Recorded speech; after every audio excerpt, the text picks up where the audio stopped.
環球大戰線深入世界最前線，全球各地的觀眾，大家好，我是葉思敏。節目一開始，我們先歡迎來賓前資深外交官介文汲大使。思敏好，各位朋友大家好。時事評論員王尚志，尚志哥。思敏好，觀眾朋友大家好。資深媒體人彭華幹哥。主持人好，大家晚安。好，觀眾朋友，今天節目一開始，持續的要來關心到中東情勢。伊朗這一次祭出了各種的武器，不管是無人機跟電戰來封口美國。那另外一方面，包括了美國的星鏈現在也被打癱。但是至今大家關心的就是美國的林肯號到底到達伊朗附近了沒有？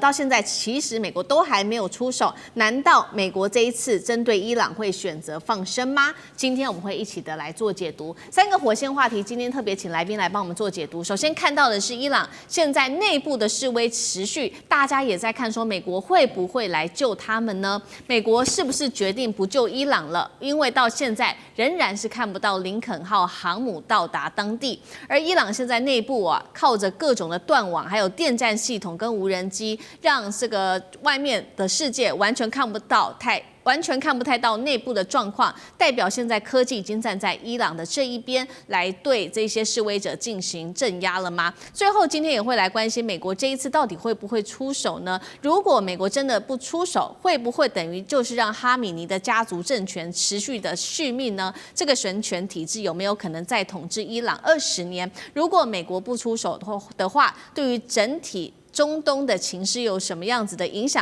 大家又如何看美國在中東的政權呢？今天就這些議題，我們會一起的來做關注。這是最新消息，來自於英國媒體針對於伊朗內部示威暴動所造成的衝擊的最新數字統計。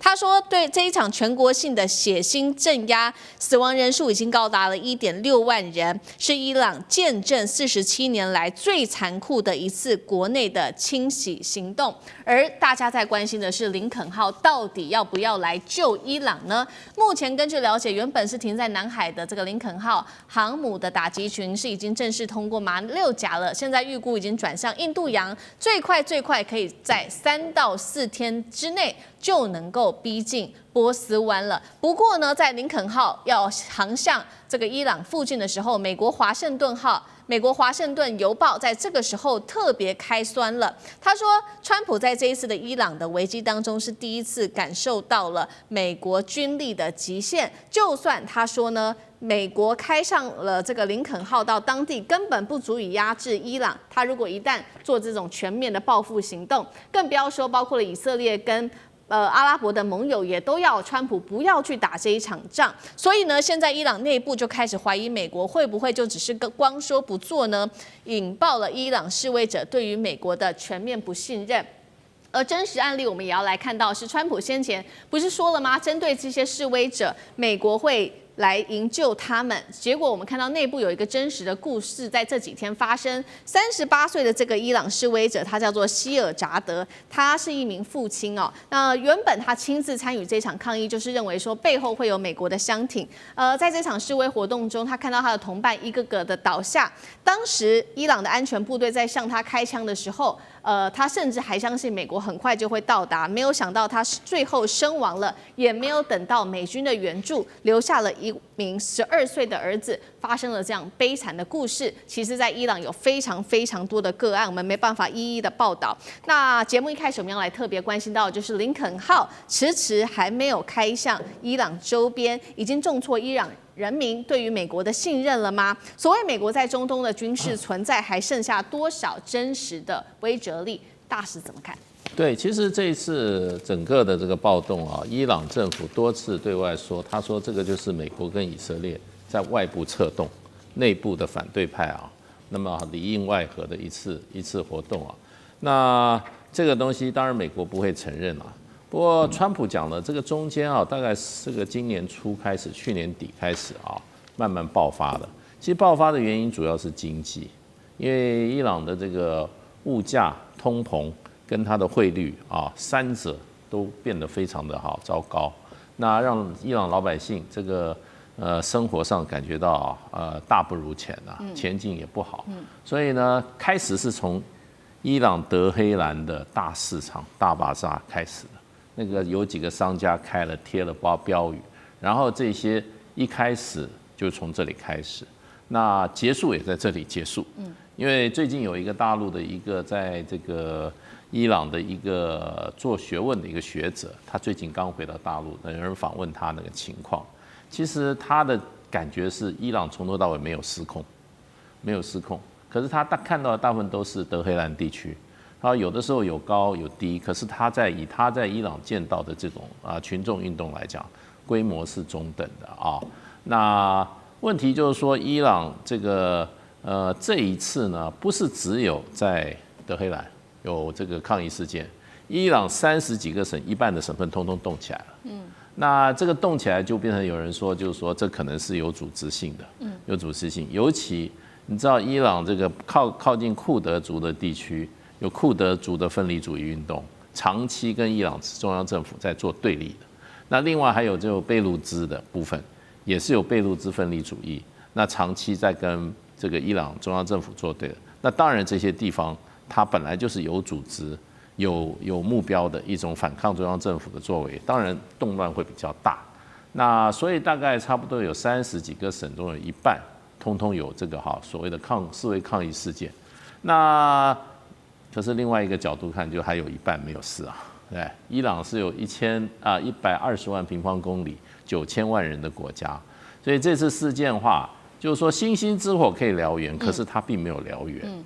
那這個過程中呢，美國一開始川普總統給予他們的資源是非常非常強的，可是是口頭上的。對，可是軍事行動有沒有動？沒有動。為什麼呢？因為12月底、1月初的時候，這個事情開始的時候，川普那個喊話，西方社會對於伊朗內部的反話，對於他們的支持是非常非常強勁的。包括在這個美國已經度過了將近半個世紀的巴勒維總統的兒子、巴勒維國王的兒子巴勒維2世，也開始積極喊話，說你們必須不要放下武器，你們要繼續這樣子你們才可以達到你們目的，不斷的喊話。那西方媒體也幫他們一起造勢啊。那可是呢，到了1月8號，這個事情可能是比較嚴重的時候，這個教士政府他們就開始要斷網。一斷網之前，川普就說：“你們如果要開殺戒的話，我就要派軍隊去了。”然後那個時候才派這個林肯號往這個中東方面去。可是呢，沒有多久，川普就說了一句話：“川普說他們打電話給我們了，意思就是說教士政權打電話來了。”這個我當時覺得就是一個給自己下台階的，也就是說情勢現在控制了，那些在內部再怎麼樣，在街頭上抗爭的人，你們不要怕。他們政府已經跟我們美國人直接在講了。那一方面也是給予這些在街頭上抗爭的一種精神上鼓勵，另外一方面的話，他也是找一個台階下，並不是說我沒有行動。我們支持你們，讓你們在街頭抗爭，結果你們現在可能會被殲滅的時候，他總是要有一些說法嘛。那個說法就是說，我們已經怎麼樣跟你們的政府聯繫上。那可是這個事情1月8號以後，這個伊朗政府就革命衛隊上街頭，大肆捕人吶，而且那個時候死傷有人說2000，有人說4000，BBC 講的最多 ，BBC 當時講2000人，可是美國有人權團體說大概500多一點人，那到底多少的話不知道。可是呢，川普呢就警告說，你們不能抓到槍斃的人。可是呢，到了大概十幾號的时候呢，12號吧。川普又對外說，我告訴各位，大家放心，這個伊朗政府已經同意不把抓到那個800個抗議者殺掉，不殺他們了。所以川普從頭到尾就說，既然如此，我就沒有必要用兵了，所以就到此結束了。所以你說，如果說你今天你是跟美國跟以色列政府講好說，我們這個時候起義舉事，然後我們把這個現在的這個教士政府政權把它推翻。那你們到是時候你們來幫助我們，從頭到尾都沒有等到的話，請問你如果是參加這一次這個動亂的，這些組織，或者是你會不會對美國、對以色列，如果說他們就跟這個伊朗政府講的是他們這2個國家在幕後策動，你會不會產生很大的一種挫折跟一種失望？對，好。現在目前就是我們可以看到，因為川普他目前都只限於口頭，沒有任何軍事上面的行動。剛剛大使幫我們回顧了整個時間軸，所以導致了伊朗內部人民是對於川普有極度的一個不信任。那另外一方面，在伊朗內部則是持續的擴大在軍事上面對於自己境內的一些限制，尤其現在斷的就是網絡。他們全國境內9000萬人的網絡現在政府是直接從8號開始直接打斷，順便呢，大家非常看好的就是美國星鏈神話也直接被打破了。我們來回顧一下，當時在1月8號那一天，伊朗它封鎖它的網絡，30分鐘內竟然網絡流量直接暴跌98.5%，等於是直接全國斷網了，並且出動的是這個軍規級的手段來干擾美國的星鏈衛星。CNN 說了，星鏈已經成為伊朗當局的封鎖重點的目標，靠的是什麼？來看到 CG 上，伊朗它動用了哪一些國家級的電戰3連殺？首先，第一個我們看到是射頻再加上 GPS 的干擾，直接削弱了低軌衛星的連線，讓這個訊號就變得非常的斷斷續續的。再來就是因為呢，星鏈它的經濟門檻很高，過去2年之內，雖然說已經送了5到10台的星鏈設備到伊朗，但是對於9000萬人口的伊朗來說，還是非常的太少了，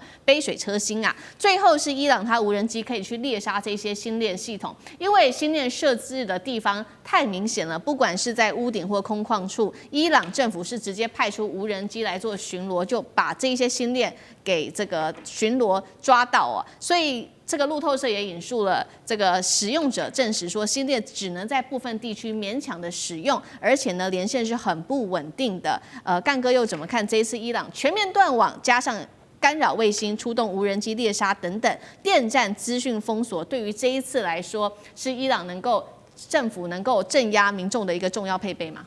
伊朗已經要動用所有的手段要把星鏈 Starlink 給摧毀掉。就是要讓人民沒有辦法把畫面傳到外面去。其實老實講一句，現在你們所看到的一些斷斷續續的畫面都很珍貴。為什麼？因為有些人走了幾百公里才找得到可以讓星鏈接收得到的那個地方去。為什麼？因為剛剛主持人也講了，老實講一句，其實伊朗國內很少這樣子的接收器，其實估計至少要10萬台，你大概才沒有辦法封鎖。那伊朗是動用了國家級的干擾，它這方面，除了射頻加 GPS 干擾，大家就想說，其實星鏈靠的就是什麼 GPS 所以馬斯克他其實老實講一句，你說他近地衛星有2000多顆，照理講很難被干擾。可是今天如果說你要動用到國家級的機器的話，它還是可以把它大部分90%以上屏蔽掉。這就是現在伊朗人民沒有辦法被外界所得知實際上的狀況，是最大的困境所在。然後再加上你知道，你這個 Starlink 它有一個很特殊的，就是說，其實所有的衛星訊號你都必須是露天的，你必須架設在屋頂上，或是必須架設在空曠的地方，那很容易，伊朗政府不是派衛隊去消滅它，是派無人機去打掉它。你聽起來會覺得說，技術蠻先進的竟然可以用這種方式，用無人機來鎖定陽台上的 Starlink 的接收器，這太厲害了。我可以告訴各位，這是中國提出的技術支援，也就是說，這些資源都是來自中國技術的。為什麼？因為中國在這方面的技術非常先進，但是這應該要講成這是軍規的，這是軍用的。無人機的干擾技術以及無人機的打擊技術，這都源自於中國。所以說，伊朗政府為什麼能有效的在幾個鐘頭之內，它就讓星鏈傳不出去這些訊號，就代表說它真的非常厲害。不過我要講悲慘的一點就是說，其實伊朗現在國內目前的情況真的非常嚴峻。我只講一個數據就好了。2022年大家知道艾哈米就是那一位進了警察局就再也沒有出來的女學生，是22歲的女學生。她在2022年的時候，因為她死掉的人就有500人，被關押的人有2萬人，到現在這2萬人沒有放出來。我想你還是要正視這個問題，也就是說，我不管川普你到底是口惠而實不至，你至少要去面對伊朗的確在用神權政治神權政權在對付自己的人民，這到底是對的嗎？我想海峽兩岸的朋友們都應該多關注這件事情吧。好，陳傑幹哥剛剛幫我們提到，美國在關鍵時刻只說不動哦，那麼代表說接下來哈米尼家族的政權會持續的續命嗎？有沒有可能再執政個20年？尚志哥怎麼看？這次美國到底為什麼不出手啊？最後其實就美國如果出手，真的能贏嗎？真的能嗎？那麼動手真的有用嗎？其實大家很多疑慮。其實大家不是說美國軍力問題哦。伊朗是一個擁有核武、有8000萬人的國家，它不是敘利亞2000萬小貓咪啊。可是，所以一旦如果伊朗真的政權垮台亂了的話，到最後關頭，核武這些東西的技術是會流到恐怖分子。所以這次我們在思考這些政治跟軍力的計算裡頭，其實還要思考這些像核武生成的問題哦。所以伊朗到底能不能亂？而且要知道，其實伊朗長久以來就是它是不是外力能夠輕易摧折把它打破的？因為它跟所有的政治不一樣。第一個，它是穆斯林；第二個，它在伊朗的政权有它所謂的這種類似由宗教維繫着政治。政治的核心不是我們的民主政治或者什麼選民投票、民眾投票，它是宗教的信仰作為核心，它是一個大家長制。